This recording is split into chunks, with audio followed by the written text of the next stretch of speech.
Corporate दुनिया के इस डेली एपिसोड में आज बात करेंगे अमेरिकी टैरिफ बिल पर भारत की रणनीति के साथ भारत की ग्रोथ पर संयुक्त राष्ट्र के ताज़ा अनुमानों और मोबाइल टैरिफ में संभावित बढ़ोतरी के साथ साथ बड़े कॉरपोरेट फैसलों की। अमेरिकी कांग्रेस में प्रस्तावित टैरिफ बिल को लेकर भारत सरकार ने अपनी स्थिति स्पष्ट की है।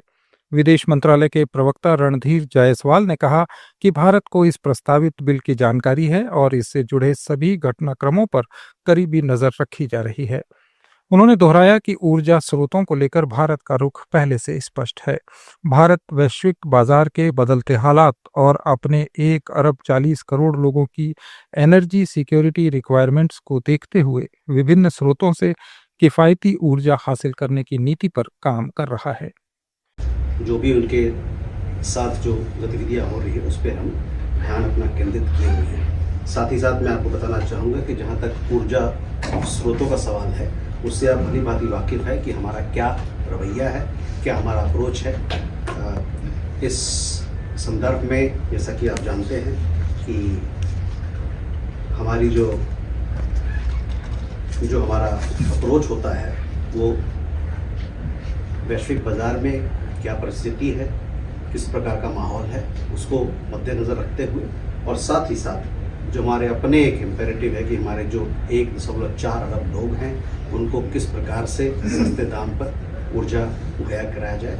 इन दोनों चीज़ों को देखते हुए हम लोग अपनी ऊर्जा स्रोतों के बारे में हमारी अपनी स्ट्रेटजी रणनीति को तय करते हैं। यूनाइटेड नेशंस ने कहा है कि भारत इस साल 6.6% की दर से आर्थिक वृद्धि दर्ज करेगा। विश्व आर्थिक स्थिति और संभावनाएं 2026 रिपोर्ट के मुताबिक 2025 में अनुमानित 7.4% की बढ़ोतरी के बाद 2026 में ये दर कुछ कम जरूर होगी, लेकिन अब भी मजबूत बनी रहेगी। यूनाइटेड नेशंस ने कहा कि अमेरिका के ऊंचे टैरिफ और वैश्विक व्यापार तनाव के बावजूद भारत की घरेलू मांग और सरकारी पूंजीगत खर्च ने अर्थव्यवस्था को मजबूती दी है। रिपोर्ट के मुताबिक भारत इस साल भी दुनिया की सबसे तेजी से बढ़ने वाली प्रमुख अर्थव्यवस्था बना रहेगा। देश की बैंकिंग और वित्तीय प्रणाली को लेकर रिजर्व बैंक ने एक सहयोगात्मक और सकारात्मक दृष्टिकोण पर जोर दिया है।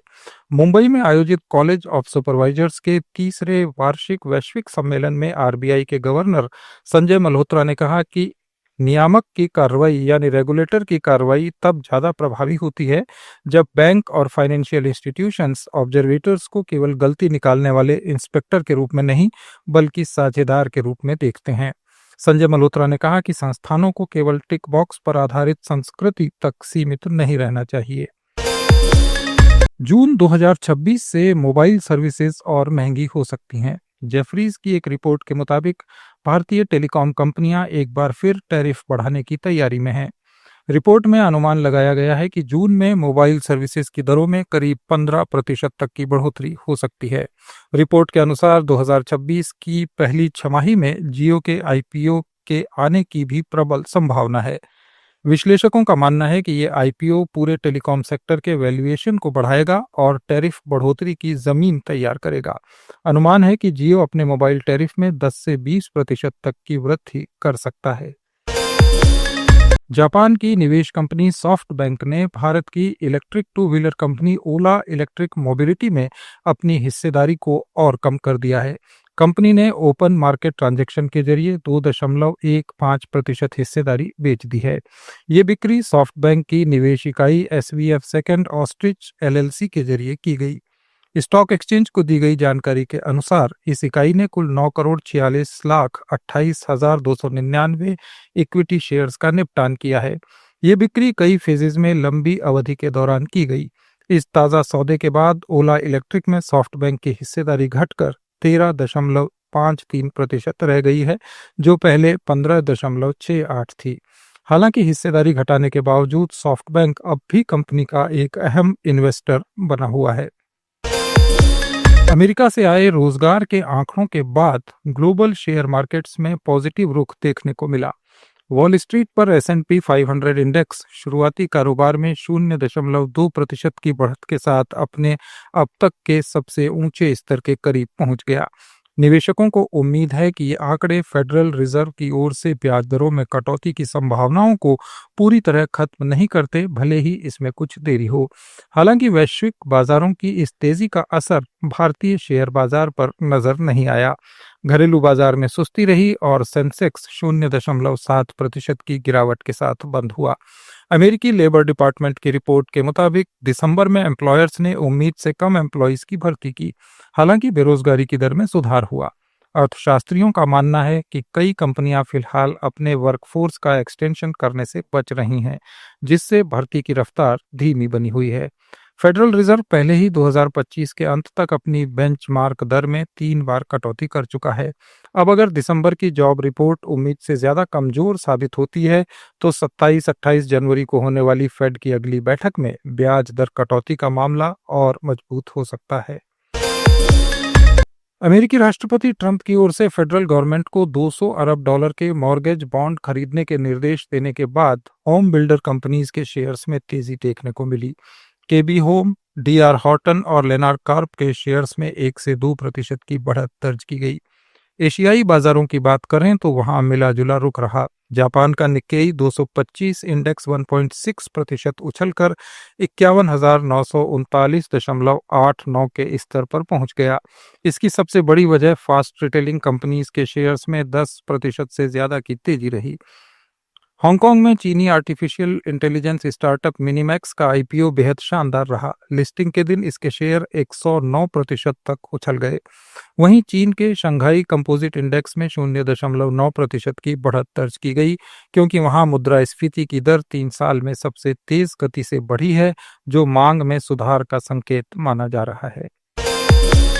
इलॉन मस्क की artificial intelligence company XAI America के मिसिसिपी में $20 अरब का बड़ा इन्वेस्टमेंट करने जा रही है। मिसिसिपी के गवर्नर टेड रीव्स ने इसे राज्य के इतिहास का सबसे बड़ा निजी निवेश बताया है। ये data centre macro hard RR नाम से डेसोटो काउंटी में डेवलप किया जा रहा है। XAI के मुख्य वित्तीय अधिकारी एंथनी आर्मस्ट्रॉन्ग के मुताबिक इन डेटा सेंटर्स का समूह मिलकर दुनिया के सबसे बड़े सुपर कंप्यूटर को होस्ट करेगा, जिसकी कंप्यूटिंग कैपेसिटी करीब 2 गीगावाट होगी। ये थे कॉरपोरेट जगत के कुछ अहम समाचार। अपडेट्स के लिए जुड़े रहिए लेट्स माइक के साथ।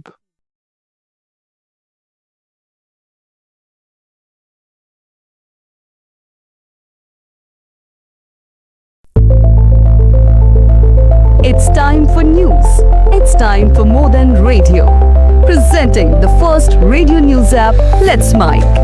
Let's Mic, a news-based app on your phone where you get to watch and listen news, talk shows, interviews, radio show podcasts. On Let's Mic, you get all relevant information of TV, print, radio, podcast, and digital. Let's Mic talks about every segment of life.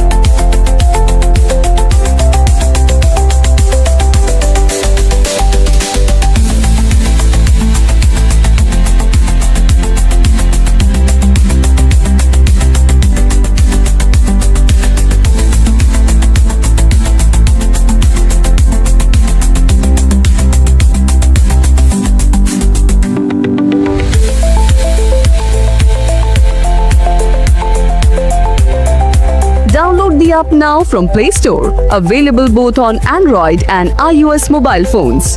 Follow us on YouTube, Instagram, Twitter, LinkedIn, Facebook, Telegram, WhatsApp, Snapchat. Let's talk, let's connect, and let's mic.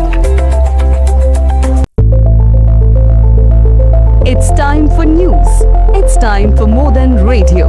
Presenting the first radio news app, Let's Mic. Let's Mic, a news-based app on your phone where you get to watch and listen news, talk shows, interviews, radio show podcasts.